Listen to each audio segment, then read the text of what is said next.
चलिए आज हम क्लास 10th का जो पीरियोडिक टेबल है ना, उसमें से कुछ इंपॉर्टेंट क्वेश्चंस होते हैं वो आज बताने वाला हूं।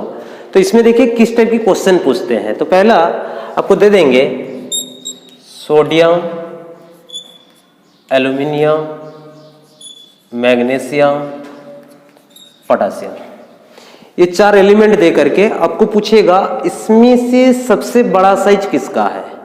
ठीक, तो इस टाइप का क्वेश्चन करने के लिए आपको कॉन्सेप्ट क्या होना चाहिए, ये जितने भी एलिमेंट लिखा हूं ये एलिमेंट की एटॉमिक नंबर मतलब परमाणु भर पता होना चाहिए। तो एक एक का परमाणु भर और इलेक्ट्रॉन विन्यास आपको आना चाहिए। तो सोडियम का कितना होता है 11, एल्यूमिनियम का कितना होता है 13, मैग्नीशियम का कितना होता है 12, पोटासियम का कितना होता है 19। ये हम लोग पढ़ चुके हैं। अब क्या करेंगे, इलेक्ट्रॉनिक कॉन्फ़िगरेशन, जो हिंदी में जिसको इलेक्ट्रॉन विन्यास कहते हैं, तो इसका इलेक्ट्रॉनिक कॉन्फ़िगरेशन भी हम कर लेते हैं। शॉर्ट में लिखा इलेक्ट्रॉनिक कॉन्फ़िगरेशन। तो क्या होता है, पहला जो सेल होता है, जो के सेल में कितने इलेक्ट्रॉन जाता है 2, ये आप लोग पढ़ चुके हैं, 2n² के फिलअप होते हैं। उसके बाद वाले में 8 होता है, तो 2 और 8 जा चुके हैं तो 11 था, और कितने होंगे 1। समझ में आ गया। अब एल्यूमिनियम का इलेक्ट्रॉनिक कॉन्फ़िगरेशन करते हैं तो कितने होंगे 2, 8, 3।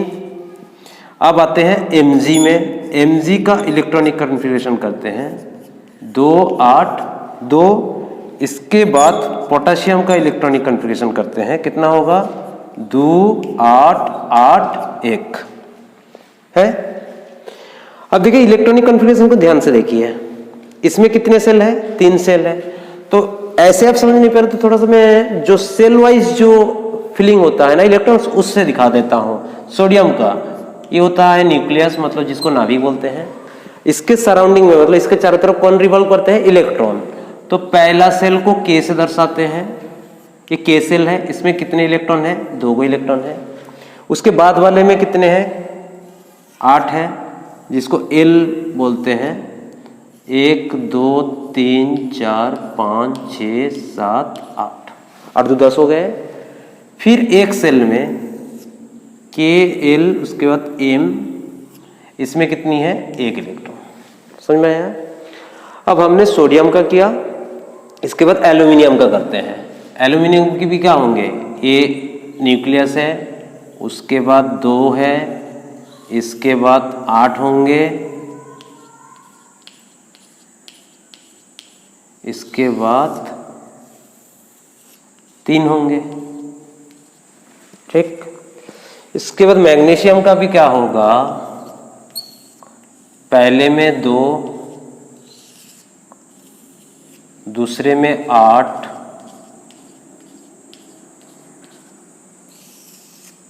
इसके बाद वाले में 2। और पोटेशियम के भी कितने होंगे, पहले में आपका रहेगा 2, उसके बाद वाले में 8, इसके बाद वाले में भी 8, इसके बाद में 1। ठीक है, ये सेल वाइज कॉन्फ़िगरेशन किया या ऐसे ही एक जनरल मेथड से कर दिया। ठीक है, अब यहाँ पे ध्यान से देखो, हमको साइज पूछा किसकी आकार बड़ा होगा। तो आकार का जो साइज का जो कॉन्सेप्ट क्या होता है, नाभिक से मतलब न्यूक्लियस से आउटर मोस्ट सेल की दूरी, यहां से लेके आउटर मोस्ट सेल कहां पे है, ये डिस्टेंस जो है इसकी साइज है। इसका भी ये साइज है, इसका भी ये साइज है, इसका ये साइज है। अब देखो इसमें कितने सेल है 3 सेल, इसमें भी 3 सेल, इसमें भी 3 सेल, तो तीनों सेल है तो साइज क्या है एक जैसे होना चाहिए। और इसमें कितना सेल है 1, 2, 3, 4, 4 सेल है, तो सबसे बड़ा तो तब कौन हो रहा है हमारा, ये कहने का मतलब पोटेशियम जो है साइज बड़ा है। सबसे बड़ा साइज तब किसका हो गया पोटेशियम। नंबर ऑफ सेल बढ़ जाएंगे तो साइज भी बढ़ जाएगा, क्योंकि न्यूक्लियस से बाहरी कोश की दूरी अधिक हो जा रहा है, इसलिए साइज उसका बड़ा हो गया। पोटेशियम के लिए तो दिक्कतें नहीं आया, लेकिन दिक्कतें किसके लिए आ रहा है आपको, सोडियम, एल्यूमिनियम, मैग्नीशियम। क्यों, क्योंकि तीनों का जो सेल है एक जैसा है, और तीनों का सेल एक जैसा है तो साइज तो एक जैसा होना चाहिए, जो कॉन्सेप्ट बता रहा हूं। लेकिन होता नहीं है। होता किसका है, इसमें साइज बड़ा हो जाएगा आपका सोडियम का, उसके बाद मैग्नीशियम का, उसके बाद एल्यूमिनियम का। कहने का मतलब पोटेशियम के बाद बड़ा होगा सोडियम, उसके बाद मैग्नीशियम, उसके बाद एल्यूमिनियम। एल्यूमिनियम सबसे छोटा साइज होंगे और सबसे बड़ा पोटेशियम। ऐसे क्यों हुआ, यहाँ पे ध्यान से समझिए। पोटेशियम तो क्लियर हो गया आपको। यही चीज में देखिए, यही चीज में इसकी जो न्यूक्लियस में सोडियम का नाभिक चार्ज कितनी है, 11 इलेक्ट्रॉन है, तो 11 प्रोटॉन भी है। यहाँ पे 11 प्रोटॉन है, 11 प्लस चार्ज मिलकर के इलेक्ट्रॉन को खींच रहा है। इस केस में मैग्नीशियम की, ये एल्यूमिनियम का है, सॉरी, ये एल्यूमिनियम में 13 है न्यूक्लियस चार्ज, और इसमें कितना है 12। तो 12 इफेक्टिव न्यूक्लियस चार्ज इलेक्ट्रॉन को जितना खींचेगा, 13 उससे अधिक खींचेगा, 11 थोड़ा कम खींचेगा। तो ज्यादा खींचेगा तो ये थोड़ा सा साइज क्या हो जाएगा, थोड़ा छोटा हो जाएगा। इसलिए हमने एल्यूमिनियम का क्या दिखाया, छोटा साइज। 11 और 12 में 12 ज्यादा खींच लेंगे तो साइज और थोड़ा छोटा हो जाएगा। इसलिए मैग्नीशियम एल्यूमिनियम से और थोड़ा बड़ा है, और सोडियम थोड़ा कम खींचेगा, इसलिए मैग्नीशियम से सोडियम बड़ा है।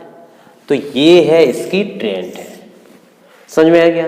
अब यहीं पे आपको साइज दिया ना, अब यहीं पे पूछ देगा जे सबसे तड़ित धनात्मक कौन है, या फिर धात्विक गुण किसका अधिक है। इसको नहीं दे करके ऐसे भी दे सकता है। कैसे देगा आपको, मान लीजिए सपोज दे दिया आपको लिथियम, सोडियम और पोटेशियम, ये तीनों दे करके बोल रहा है धात्विक गुण किसका सबसे अधिक है। तो आंसर होगा सबसे अधिक है, या फिर इसको सजा करके बोलेगा तो धात्विक गुण सबसे अधिक पोटेशियम का होगा, उसके बाद सोडियम का होगा, उसके बाद लिथियम का। ये है इसकी ट्रेंड। ऐसे क्यों है, मैं थोड़ा सा, धातु जो होता है वो क्या होता है, हम लोग पढ़े हैं छोटी क्लास में, क्या पढ़ चुके हैं। धातु होता है जो क्या है, साउंड प्रोड्यूस करते हैं, ब्राइटनेस होते हैं जिसका, और दूसरा है ताप और लाइट और इलेक्ट्रिसिटी की क्या होता है, गुड कंडक्टर होते हैं, मतलब सुचालु होते हैं। लेकिन जब आप 11th 12th या फिर 10th बेस पे आ जाएंगे तो आपको थोड़ा सा कॉन्सेप्ट थोड़ा बदल लेना है। क्या कॉन्सेप्ट बदल लेना है, जैसे कि अभी हमने सोडियम यहाँ पे इलेक्ट्रॉनिक कॉन्फ़िगरेशन किया है ना सोडियम का, तो सोडियम से आपको समझा देते हैं। सोडियम का जो इलेक्ट्रॉनिक कॉन्फ़िगरेशन किए थे हम, यहाँ पे सोडियम की बाहरी कक्ष में कितनी इलेक्ट्रॉन है, आउटर मोस्ट शेल में कितनी इलेक्ट्रॉन है, 1 है। तो इसका इलेक्ट्रॉनिक, सोडियम का जो इलेक्ट्रॉनिक कॉन्फ़िगरेशन किए थे हम लोग, क्या था, 2 8 1 था। तो बाहरी कक्ष में 1 इलेक्ट्रॉन है। हम लोग जानते हैं कोई भी तत्व या फिर एलिमेंट अपना बाहरी कक्ष में कितना इलेक्ट्रॉन रखना चाहता है, 8 ऑक्टेट पूरा करना चाहते हैं। तो इसकी बाहरी कक्ष में कितनी है, 1 है। तो और 7 लेंगे तभी ऑक्टेट होगा, या फिर 1 छोड़ेंगे तब ऑक्टेट पूरा होगा। तो 1 छोड़ना आसान है, इसीलिए क्या है, सोडियम हर टाइम 1 इलेक्ट्रॉन को लूज कर देंगे। तो 1 इलेक्ट्रॉन लूज करेंगे तो 1 लूज किया तो 1 प्लस चार्ज आ जाएंगे।